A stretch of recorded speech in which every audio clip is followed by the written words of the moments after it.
Hello guys welcome to market analysis video. അങ്ങനെ 4 ദിവസത്തെ തുടർച്ചയായ സെല്ലിങ്ങിന് ശേഷം മാർക്കറ്റിൽ ഒരു സ്ട്രോങ് റിക്കവറി ഉണ്ടായി ഫ്രൈഡേ. ഞാൻ മുമ്പ് വീഡിയോയിൽ പറഞ്ഞു ഫ്രൈഡേയിൽ അധികവും ബൈയിങ് സൈഡ് ഒരു ട്രെൻഡിങ് ഡേ ആവാറുണ്ട്. അതുപോലെ ഈ ഫ്രൈഡേയും സംഭവിച്ചിട്ടുണ്ട്. നിങ്ങൾക്ക് പ്രീവിയസ് ചാർട്ടൊക്കെ ഒന്ന് അനാലൈസ് ചെയ്യുമ്പോൾ മനസ്സിലാവും ചില ഫ്രൈഡേയിൽ അധികവും ഒരു ബൈയിങ് ട്രെൻഡിങ് ഡേ നമുക്ക് കിട്ടാറുണ്ട്. അതുപോലെ തന്നെയാണ് ഇന്നലെ ഫ്രൈഡേ സംഭവിച്ചത്. എനിവേ നമുക്ക് കൂടുതൽ ഡീറ്റെയിൽ ആയിട്ട് പോകാം. ട്രേഡിംഗ് പ്ലാൻ നോക്കുകയാണെങ്കിൽ നമ്മൾ ലാസ്റ്റ് അനാലിസിസ് വീഡിയോയിൽ പറഞ്ഞിരുന്നു മാർക്കറ്റിൽ ഒരു കൺഫ്യൂഷൻ ഉണ്ട്. കാരണം last Thursday expiry day market close ചെയ്തത് നല്ലൊരു ഷാർപ്പ് സെല്ലിങ്ങിലാണ്. അതൊരു ന്യൂസ് ബേസ്ഡ് സെല്ലിംഗ് ആണോ എന്ന് ഒരു ഡൗട്ട് ഉണ്ടായിരുന്നു. അതുകൊണ്ട് തന്നെ നമ്മൾ രണ്ട് സൈഡും ട്രേഡ് നോക്കിയിരുന്നു, ബൈയിങ്ങും നോക്കിയിരുന്നു, അതുപോലെ സെല്ലിംഗ് സൈഡും ഒരു ട്രേഡാണ് നമ്മൾ പറഞ്ഞത്. മാർക്കറ്റ് ഓപ്പൺ ചെയ്തിട്ട് ഫസ്റ്റ് ഒരു ബൈയിങ് സിങ് ആണ് മാർക്കറ്റ് തരുന്നതെങ്കിൽ തീർച്ചയായിട്ടും നമുക്കൊരു ബൈയിങ് സിങ് നോക്കാമെന്ന് ഞാൻ പറഞ്ഞു. അതുപോലെ തന്നെയാണ് മാർക്കറ്റിൽ സംഭവിച്ചത്. മാർക്കറ്റ് പക്ഷേ ഗ്യാപ്പ് ഡൗൺ ആണ് ഓപ്പൺ ആയതെന്നുള്ളൂ. പക്ഷേ ഞാൻ പറഞ്ഞത് ഗ്യാപ്പ് അപ്പ് ഓപ്പൺ ആയാലാണെന്ന് പറഞ്ഞത്. പക്ഷേ ചില കണ്ടീഷനിൽ അങ്ങനെ മാർക്കറ്റ് ഗ്യാപ്പ് ഡൗൺ ആയാലും മാർക്കറ്റ് ഒരു ബൈയിങ് ട്രെൻഡിങ് ഡേ ആണെങ്കിലും ഗ്യാപ്പ് ഡൗൺ ആയാലും അത് ഒരു നല്ലൊരു റാലി കിട്ടാറുണ്ട്. അതുകൊണ്ട് തന്നെ ഇന്നത്തെ മാർക്കറ്റ് കണ്ടീഷൻ നോക്കിയാൽ നിങ്ങൾക്ക് മനസ്സിലാവും. ഇവിടെ ഗ്യാപ്പ് ഡൗൺ ഓപ്പൺ ചെയ്തിട്ട് ഒരു നല്ലൊരു ബൈയിങ് സിങ് തന്നു. പിന്നെ ചെറിയൊരു റിക്കവറി. പക്ഷേ ഇതൊരു സെല്ലിംഗ് നിങ്ങൾക്ക് കണ്ടാൽ മനസ്സിലാവും. സെല്ലിംഗ് ക്യാൻഡിൽ വീക്കാണ്. അതുകൊണ്ട് തന്നെ സെല്ലിംഗ് സൈഡ് മൂവ്മെൻറ്റ് എക്സ്പെക്ട് ചെയ്യുന്നില്ല. പിന്നെ ഈ ഡേ ഹൈ ബ്രേക്ക് കൊടുത്തിട്ട് നമുക്കൊരു റീടെസ്റ്റ് കിട്ടുന്നുണ്ട്. എങ്ങനെയാണ് ട്രേഡ് എടുക്കേണ്ടത് ഞാൻ പലപ്പോഴും പറയും. ഇങ്ങനെ ഒരു ബ്രേക്ക് ഔട്ട് കിട്ടിയാലും ഡേ ഹൈക്ക് മുകളിൽ ബ്രേക്ക് ഔട്ട് ഇടുക, ഇവിടെ ഒരു റീടെസ്റ്റ് വരുമ്പോൾ ഒരു നല്ലൊരു മൂവ്മെൻറ്റ് നമുക്ക് കിട്ടും. അങ്ങനെ ഒരു ട്രേഡാണ് ഞാൻ കഴിഞ്ഞ ദിവസം പറഞ്ഞത്.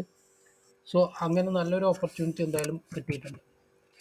ഇനി നമുക്ക് മാർക്കറ്റിൽ കഴിഞ്ഞ വീക്കിലി ഒന്ന് അനാലിസിസ് ചെയ്യാം. ഓൾ ടൈം ഹൈന്ന് തുടങ്ങിയൊരു സെല്ലിംഗ് ആയിരുന്നു നമ്മൾ കഴിഞ്ഞ വീക്ക് കണ്ടത്. 3 കാര്യങ്ങൾ നമ്മൾ ഡിസ്കസ് ചെയ്തിട്ടുണ്ട് കഴിഞ്ഞ വീക്കിൽ. നിങ്ങൾ വീഡിയോസ് കണ്ടവർക്കറിയാം എന്തൊക്കെ കാര്യങ്ങളാണ്. ഒന്ന്, യു എസ് ഒരു യു എസ് മാർക്കറ്റ് ഒരു എന്താ പറയുക ഡൗൺ ട്രെൻഡ് ആയിരുന്നു. അതുകൊണ്ട് തന്നെ അത് യു എസ് മാർക്കറ്റിലെ പല കാര്യങ്ങളും നമ്മുടെ മാർക്കറ്റിനെ ബാധിക്കാറുണ്ട്. ഒന്ന് അതായിരുന്നു. രണ്ടാമത്തെ കാര്യം, ഇസ്രയേലും ഇറാനും തമ്മിലുള്ള ഇഷ്യൂ ഉണ്ടായിരുന്നു. പിന്നെ മൂന്നാമത്തത് ടാക്സ് ഇഷ്യൂ, അതായത് ഫോറിൻ ഇൻവെസ്റ്റർക്കുള്ള ഒരു ടാക്സ് ഇമ്പോസ് ചെയ്യാനുള്ള ഒരു 3 കാര്യങ്ങളാണ് നമ്മൾ ഡിസ്കസ് ചെയ്തത്. അപ്പോൾ അതിൽ നിന്ന് നമുക്ക് പ്രധാനപ്പെട്ടതായിട്ട് വിഷയം വന്നത് FII.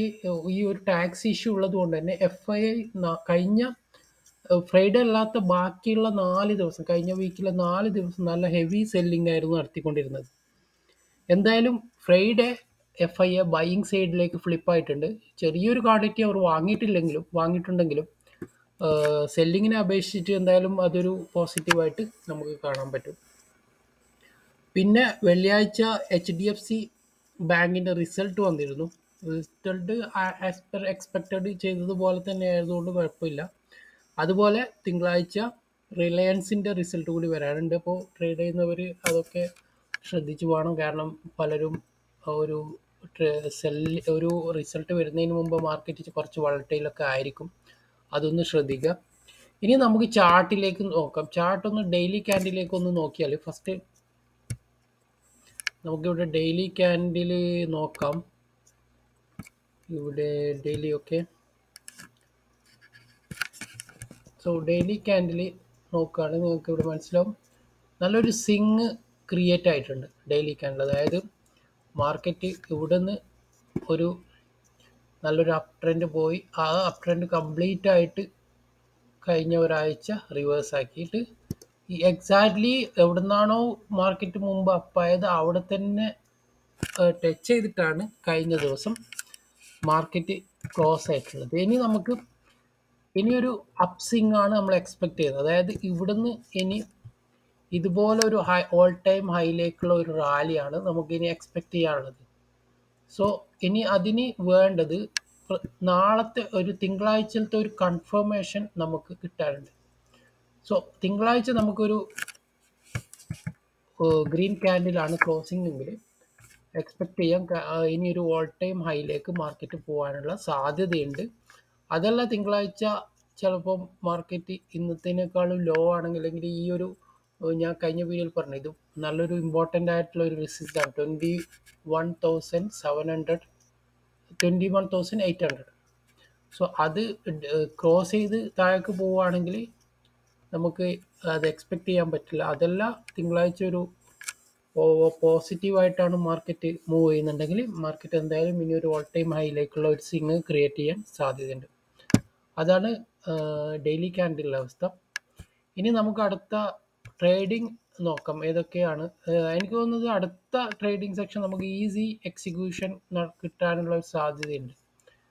സോ നമുക്ക് ആദ്യം നോക്കാനുള്ളത് ഒരു ബൈയിങ് സൈഡ് തന്നെ നമുക്ക് നോക്കാം. മാർക്കറ്റ് ഇന്ന് ഓപ്പൺ ചെയ്ത ഇവിടെ നിന്ന് ഇപ്പോൾ മാർക്കറ്റ് ഫോർ എക്സാമ്പിൾ പറയുകയാണെങ്കിൽ ഇവിടെ ഓപ്പൺ ചെയ്തിട്ട് ഒരു സെല്ലിംഗ് സൈഡ് മൂവ് ചെയ്യാണ്, നമുക്കൊരു ബൈയിങ് സൈഡേക്കുള്ള ഫസ്റ്റ് അതാണ് പ്രിഫറൻസ്.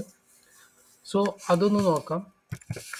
ഇനി അതെല്ലാം മാർക്കറ്റ് ഓപ്പൺ ചെയ്തിട്ട് ബൈയിങ് സൈഡാണ് ഫസ്റ്റ് മൂവ് ചെയ്യുന്നതെങ്കിൽ ഇവിടെ ഒരു വീക്ക്നെസ് കാണുകയാണെങ്കിൽ മാർക്കറ്റിലൊരു റീട്രേസ്മെന്റ് ഉണ്ടാവും. ഒരു റാലി, ഒരു സെല്ലിംഗ് സൈഡ് ഒരു കംപ്ലീറ്റ് ആയിട്ടുള്ള ഒരു മൂവ്മെന്റ് അല്ലെങ്കിൽ ചെറിയൊരു മൂവ്മെന്റ് ട്രേഡ് എടുക്കാനുള്ള കിട്ടാനുള്ള സാധ്യതയുണ്ട്. കാരണം മാർക്കറ്റ് ഓൾറെഡി ഓൾ ടൈം ഈ ലോന്ന് നന്നായിട്ടൊന്ന് മൂവ് ആയിട്ടുണ്ട്. അപ്പോൾ ഒരു റീട്രേസ്മെന്റ് ഉണ്ടായിട്ട് തന്നെ ഒരു അപ് ട്രെൻഡിലേക്ക് പോകാനുള്ള സാധ്യതയുള്ളൂ. അല്ലാതെ ഇന്ന് പോയതുപോലെ തന്നെ നാളെയും കംപ്ലീറ്റ് ആയിട്ട് അപ്പ് സൈഡ് പോകാനുള്ള സാധ്യത വളരെ കുറവാണ്.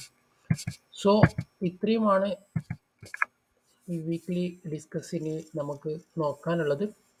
എന്തായാലും തിങ്കളാഴ്ചത്തെ മാർക്കറ്റ് നോക്കി നമുക്ക് കാര്യങ്ങൾ തീരുമാനിക്കാം. സോ നിങ്ങൾ വീഡിയോ ആദ്യമായിട്ട് കാണുന്നവരാണെങ്കിൽ, അല്ലെങ്കിൽ നിങ്ങൾ ഈ ചാനൽ കാണുന്ന നിങ്ങൾക്ക് ഇഷ്ടപ്പെടുകയാണെങ്കിൽ വീഡിയോ ദയവായി ചാനൽ സബ്സ്ക്രൈബ് ചെയ്യുക. നിങ്ങളുടെ അഭിപ്രായങ്ങൾ കമൻറ്റായി രേഖപ്പെടുത്താനും, നിങ്ങൾക്ക് വീഡിയോ ഇഷ്ടപ്പെടുകയാണെങ്കിൽ ലൈക്ക് ചെയ്യാനും മറക്കരുത്. Thank you for watching.